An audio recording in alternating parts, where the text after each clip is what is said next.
Imagínate esto, una joven de apenas 23 años, criada en una familia profundamente católica, en una pequeña ciudad de Alemania, termina muriendo en condiciones espeluznantes, con el cuerpo lleno de heridas, pesando solo 30 kilos y después de haber soportado 67 exorcismos en menos de un año. No es una película, es real. Se llama Anneliese Michel y su historia sigue dividiendo al mundo entre quienes creen que fue una posesión por demonios y quienes creen que fue víctima de una negligencia médica y religiosa brutal. Hoy te voy a enfrentar a uno de los casos que me perturbó y sé que te va a perturbar mucho a ti. Está documentado por la Iglesia Católica en el siglo XX y te aseguro algo, cuando termines este video no vas a poder olvidarlo fácilmente. Pero, ¿cómo empezó todo? ¿Qué pudo llevar a una joven brillante, estudiante universitaria, a convertirse en el centro de un caso tan extremo? ¿Fue una víctima de una enfermedad mental maltratada? ¿O realmente se enfrentó cara a cara con fuerzas que van más allá de lo comprensible? Hoy te voy a contar la historia completa, con todos los detalles. Intentaré que sea lo menos sin censura posible, porque este caso no solo tiene momentos aterradores, sino que también plantea preguntas profundas sobre la fe, la medicina y los límites de la mente humana. Y créeme, cuando llegues al final de este video, no vas a volver a mirar un crucifijo de la misma manera. Anneliese comenzó a tener convulsiones a los 16 años y desde entonces su vida cambió por completo. Lo que empezó como un diagnóstico médico común, epilepsia del lóbulo temporal, pronto se convirtió en algo mucho más oscuro, alucinaciones, rechazo violento a todo lo sagrado, voces que la condenaban al infierno y un sufrimiento físico y mental que desafiaba toda lógica. Su familia, desesperada, recurrió a la iglesia y la iglesia, contra todo pronóstico, autorizó un exorcismo. Y en este video vamos a recorrer cada paso de esta historia real, desde los primeros síntomas hasta el juicio final. Vas a conocer las voces demoníacas, las grabaciones, los diagnósticos, y tú vas a decidir qué fue lo que realmente pasó. Prepárate, porque lo que vas a escuchar, créeme, te va a perseguir y te va a poner los pelos de punta. Anneliese Michel nació el 21 de septiembre de 1952 en Leiswig, una pequeña localidad en la región de Baviera, al sur de Alemania. Era la segunda de 4 hermanas en una familia profundamente católica y conservadora desde muy pequeña. Anneliese mostró una inclinación religiosa fuera de lo común. Asistía a misa 2 veces por semana, rezaba a diario y soñaba con ser maestra en una escuela religiosa. Era una niña dulce, estudiosa, obediente, muy querida por su familia y sus profesores. Por detrás de ese perfil ejemplar, ya desde temprana edad, se podía notar cierta presión por ser perfecta ante los ojos de Dios. Su entorno, especialmente su madre, le inculcó una espiritualidad basada en la culpa, el sacrificio y el miedo al pecado. Esta educación tan estricta influiría profundamente en su percepción del bien y del mal y del castigo divino. Todo comenzó cuando tenía 16 años.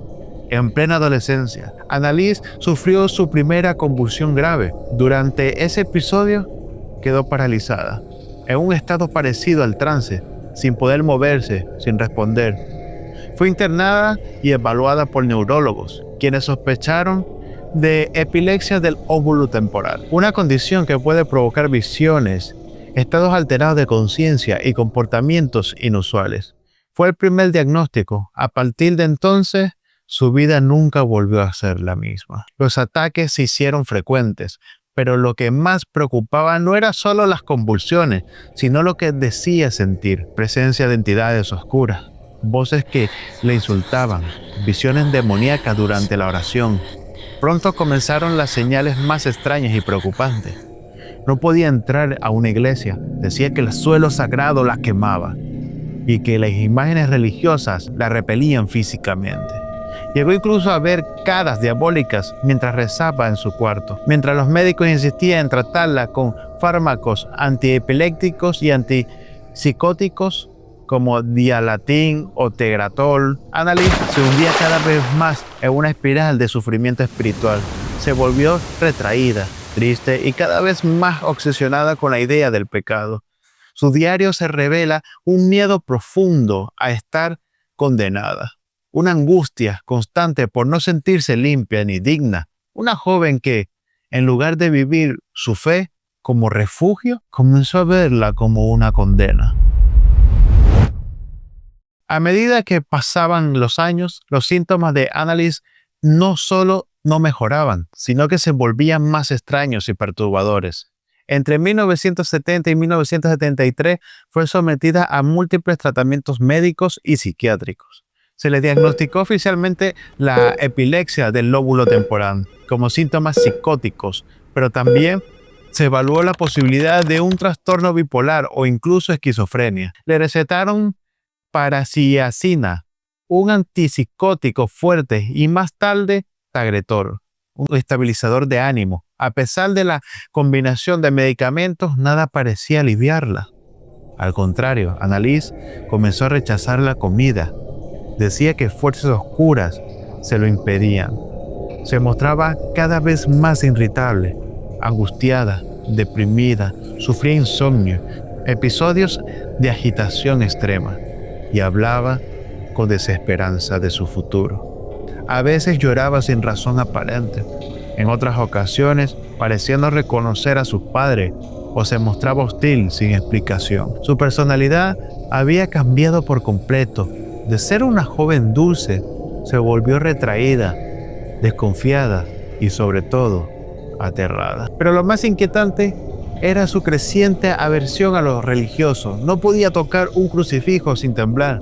No soportaba entrar a una iglesia y el solo hecho de escuchar una oración le provocaba vómitos o gritos desgarradores. Según testigos, intentó escupir una imagen de la Virgen y rompió varios rosarios durante crisis. Un día llegó a decir que sentía que el alma se le partía cada vez que escuchaba el nombre de Cristo. Su entorno comenzó a pensar que aquello no era solo un problema mental. Durante una peregrinación al santuario de San Damiano en Italia, no pudo acercarse a una estatua de Cristo. Dijo sentir que el suelo ardía y que algo dentro de ella se lo prohibía. También le resultaba imposible beber de una fuente de agua bendita. Estas escenas se repetían con más frecuencia para su familia. Ya no era solo una enfermedad, también convencidos de que algo maligno la estaba poseyendo. Los médicos, por su parte, continúan insistiendo en explicaciones clínicas. Decían que la fe excesiva de Annalise, sumada a su epilepsia y a una posible psicosis inducida, explicaban sus síntomas. Planteaban la inducción doctrinal, que sus delirios habían sido moldeados por su entorno católico, interpretando su malestar mental como algo demoníaco, pero ninguna terapia surtía efecto. Cada visita médica terminaba con más preguntas que respuestas. Ni las resonancias, ni los electroencefalogramas mostraban daños claros y mientras tanto su estado empeoraba. En sus diarios, Annalise escribió frases como "Estoy perdida, no soy yo misma, hay algo dentro de mí que se burla de Dios". Afirmaba que durante la oración sentía presencias invisibles que la tocaban, que escuchaba risas burlonas y que voces le susurraban que estaba condenada. Decía que esas voces conocían secretos de su vida y que le hablaban en idiomas que ella no dominaba. En 1973, Annalise le pidió algo desesperado a sus padres, que contactaran con la iglesia para solicitar un exorcismo. Le decía que ya no aguantaba más, que dentro de ella había voces, que algo la odiaba, que quería destruirla desde adentro. Sus palabras eran escalofriantes. No soy yo, hay algo más en mi cuerpo, algo que quiere hacerme daño y no se va. Así empezó la transición de un caso médico a un caso espiritual. Cuando Annalise pidió a sus padres que contactara con la iglesia, lo hizo desde una desesperación absoluta. Ya no confiaba en los médicos. No creía que lo suyo tuviera cura clínica. Decía con convicción que estaba poseída, que había algo dentro de ella que no era humano, algo como que la devoraba lentamente. Y sus padres, viendo su deterioro, decidieron finalmente buscar ayuda espiritual. A finales de 1973 acudieron al párroco local de su comunidad. La respuesta fue un rotundo no. La Iglesia Católica tiene normas muy estrictas para autorizar un exorcismo oficial. Según el ritual Romanum, solo se puede aprobar un gran exorcismo si se presentan señales claras de posesión demoníaca, conocimiento de idiomas desconocidos, fuerza sobrehumana, revelación de secretos ocultos y una aberración absoluta a lo sagrado. Y aunque Annalise mostraba comportamientos alarmantes, para la diócesis local eso no era suficiente. Les recomendaron que continuaran con la atención psiquiátrica. Pero un sacerdote se atrevió a pensar diferente. El padre Ernst All, quien conoció a Annalise ese mismo año, quedó profundamente impactado. Tras varias visitas, escribió al obispo, describiendo el caso como una verdadera amenaza. Aseguraba que la joven no actuaba como una enfermedad mental, sino como alguien dominado por fuerzas oscuras. Dijo que al rezar con ella sentía algo que lo ponía en alerta espiritual y que las cosas que Annalise le decía, como algo me controla o quiero morir para salvar a otros, lo convencieron de que no se trataba de simplemente delirios. Annalise, por su parte, continuaba pidiendo que alguien la ayudara.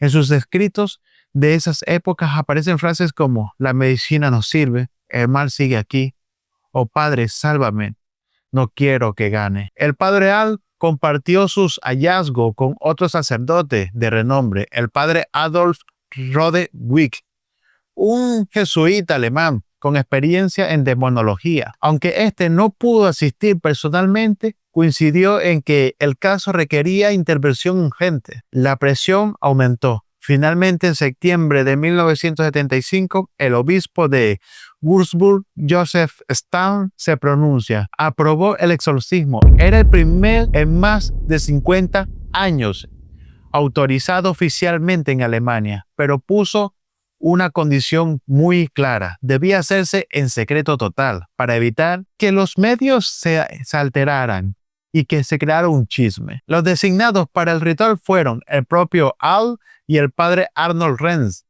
un sacerdote salvatoriano con experiencia pastoral. Las sesiones se realizaban en la casa de Michel, en un cuarto acondicionado especialmente para ellos. Solo estarían presentes los padres, los dos sacerdotes y ocasionalmente algún allegado cercano para ayudarlos emocionalmente o físicamente durante los episodios intensos. Antes de comenzar, se preparaban con oraciones, ayunos y lecturas del ritual. Según testimonios, Annalise se mostró calmada cuando le anunciaron que se llevaría a cabo un exorcismo. Dijo que sabía que iba a sufrir, pero era necesario. Así comenzó una de las etapas más estremecedoras de esta historia.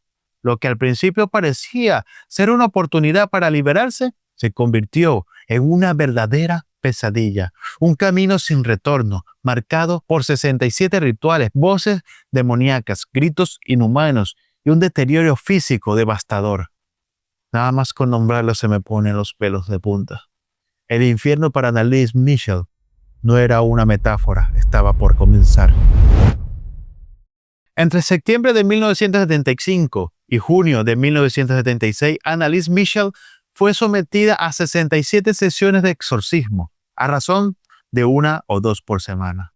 Estas sesiones, realizadas en su mayoría en la casa de la familia Klingenberg, duraban varias horas. Cada una solo estaban presentes sus padres, los sacerdotes Al y Arnold, y en ocasiones algún amigo cercano que ayudaba a contenerla cuando las cosas se salían de control.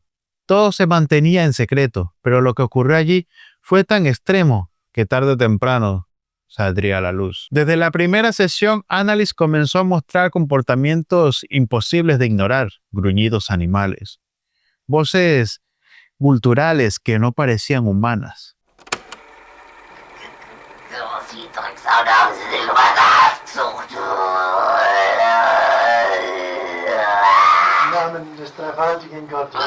convulsiones violentas en estado de trance. Decía ser varias entidades demoníacas que se manifestaban a través de su cuerpo. Nombraba que si a Lucifer, que si a Caín, Judas Iscariote, el emperador Nerón, Adolf Hitler e incluso a un sacerdote llamado Fleischmann, un clérigo del siglo antiguo acusado de herejía y corrupción. Las voces no solo hablaban a través de ella, discutían entre sí, se burlaban de los curas, insultaban a su familia y blasfemaban con furia. Se registraron más de 40 grabaciones de audio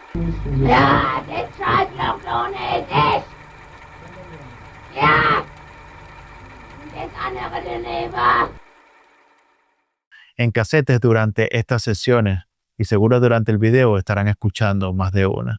En algunas de ellas se escuchaba a un Hitler riéndose sarcásticamente y gritando, mientras en otra voz le respondía con rabia, exigiendo salir del cuerpo primero. Pero lo físico fue aún más escalofriante. A pesar de que Annalise apenas comía, mostraba una fuerza sobrehumana. En varias ocasiones, 3 hombres adultos no podían tenerla. Los ataques eran tan intensos que los sacerdotes decidieron atarla con cadenas para evitar que se lastimara gravemente. Se golpeaba contra la pared, se mordía hasta romperse los dientes, se arañaba el rostro y los brazos. Tenía episodios en los que hacía genuflexiones sin parar, hasta 600 por día, es decir, que se arrodillaba 600 veces por día. Sus rodillas terminaron llenas de heridas, ampollas, callos, sangrantes. Es que se me pone nada más los pelos de punta de imaginarlo. Ya en los últimos meses, sus padres tenían que levantarla porque no podía moverse sola. La escena se volvió cada vez más grotesca, más visceral. Annalise se arrastraba por el suelo como si no tuviera huesos. Ladraba como un perro durante horas. Comía insectos, moscas, arañas, incluso carbón. En una ocasión bebió su propia orina del piso.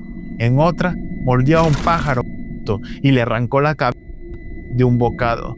Rompió crucifijos, destruía imágenes religiosas y escupía sobre los símbolos sagrados. Cuando los sacerdotes le leían pasajes de la Biblia, respondía con carcajadas demoníacas, insultos sexuales y amenazas. Su voz cambiaban constantemente, desde un tono ronco masculino hasta un chillido agudo como de niño pequeño.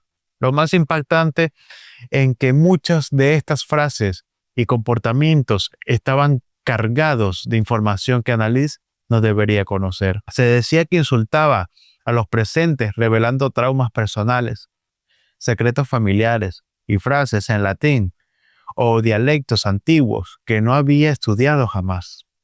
Algunos creyentes afirmaban que era evidencia de xenoglosía, la capacidad sobrenatural de hablar lenguas desconocidas, aunque los escépticos lo atribuían a memorización y conciencia o sugestión. A pesar de todo esto, entre sesión y sesión, Annalise tenía momentos de aparente calma.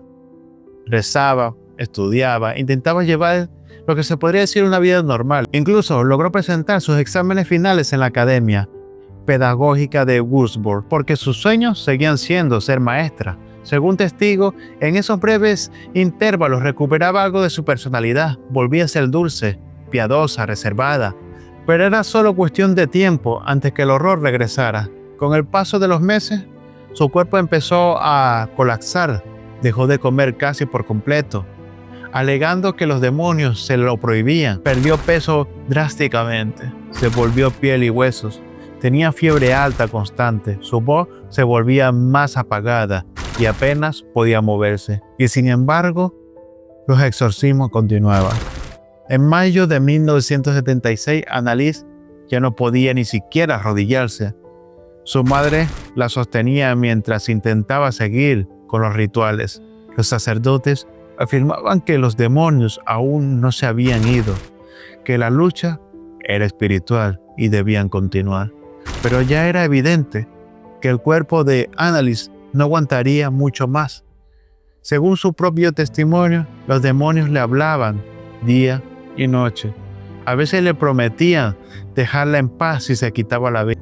A veces le decían que debía morir para salvar a otras almas. Uno de los audios más estremecedores capta su voz diciendo: "Esto es mi infierno, estoy atrapada, no puedo salir". Y lo peor es que no lo decía gritando, lo decía con resignación. Para mayo y junio de 1976, el estado físico de Annalise había llegado a un nivel crítico. Después de meses de sufrir intensas sesiones de exorcismo, un total de 67 en menos de un año, su salud se había deteriorado de forma alarmante. Annalise apenas comía, decía que los demonios se lo impedían. Su peso había bajado a 30 kilos y presentaba signos visibles de desnutrición severa: piel cubierta de llagas, hematomas, infecciones, fiebre constante y una creciente debilidad muscular. Ya no podía arrodillarse por sí sola. Sus padres la sostenían mientras intentaba continuar con las genuflexiones prescritas durante el ritual. A pesar del sufrimiento físico, ella insistía en seguir adelante. Sus últimas palabras registradas durante una de las sesiones fueron: "Por favor, absuélvanme". Dirigida a los sacerdotes, a su madre le dijo poco después: "Mamá, tengo miedo". El 1 de julio de 1976, Annalise falleció en su cama, apenas con los 23 años. Fue su madre quien encontró el cuerpo sin vida. El médico local, al observar el estado físico en que se encontraba, se negó a firmar el certificado de defunción, lo que obligó a realizar una autopsia. De verdad me llena de mucha tristeza este caso. Bueno, la cuestión es que los resultados fueron contundentes. Annalise por desnutrición extrema, deshidratación y un fallo multiorgánico. Su estómago estaba vacío, sin rastro de alimento. Presentaba neumonía avanzada, anemia profunda y un daño muscular severo provocado por el esfuerzo físico constante, incluyendo cientos de genuflexiones diarias. Además, había señales de abandono médico. No había recibido atención hospitalaria en las semanas previas de su fallecimiento. Este desenlace marcó un punto de inflexión. La tragedia dejó de ser un asunto espiritual o privado para convertirse en un caso legal, médico y ético de alcance nacional. Las autoridades iniciaron una investigación penal que culminaría en un juicio mediático en 1978. El caso de Annalise Michel pasó así de los altares y rituales a los tribunales. El 30 de marzo de 1978, el caso de Annalise Michel llegó finalmente a los tribunales. Sus padres Joseph y Anna, juntos con los dos sacerdotes que realizaron el exorcismo, Al y Arnold, fueron acusados formalmente de homicidio por negligencia. Lo que había comenzado como una historia de fe y sufrimiento espiritual terminó convertido en uno de los juicios más controversiales de la Alemania posguerra. La acusación fue clara: se le reprochó no haber hecho lo necesario para salvar la vida de esta joven. La joven había muerto de hambre, sin recibir atención médica durante semanas. Para la fiscalía, dejar que una persona muriera bajo el cuidado de quienes afirmaban protegerla era un acto de abandono inexcusable. El juicio captó la atención de todo el país, obviamente. Las salas de tribunales se llenaron de periodistas, expertos en salud mental, líderes religiosos y un público dividido. Y un público que también era atraído por el morbo. Algunos defendían la actuación de los acusados, otros exigían justicia por una muerte evitable. La defensa alegó que los padres y sacerdotes actuaron movidos por la fe, convencidos de que estaban enfrentando un caso real de posesión demoníaca. Afirmaron que Annalise había rechazado los tratamientos médicos por decisión propia y que la iglesia había autorizado oficialmente el exorcismo. En un momento impactante del juicio, se reprodujeron fragmentos de los audios grabados durante las sesiones, las voces múltiples, los gritos, las blasfemias.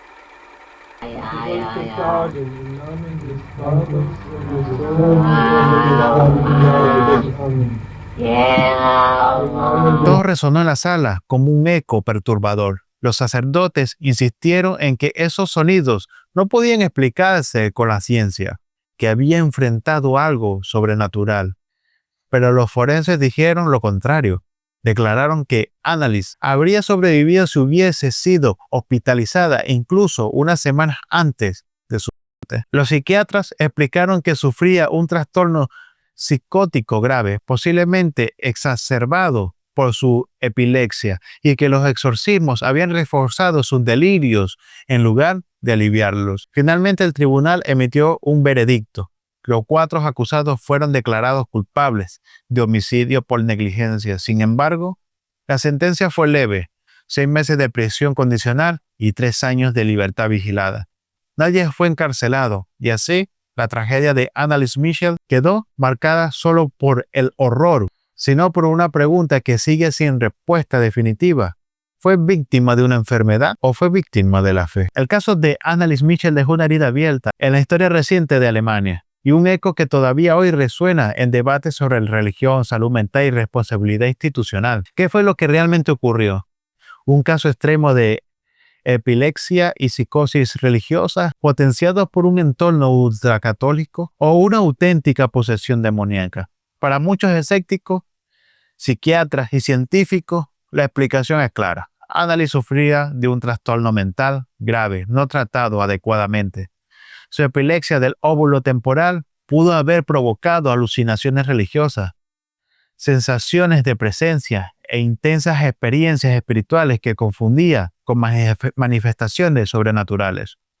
El entorno en el que creció, altamente religioso, exigente y marcado por el pecado, pudo haber reforzado esas percepciones hasta convertirlas en parte de su realidad.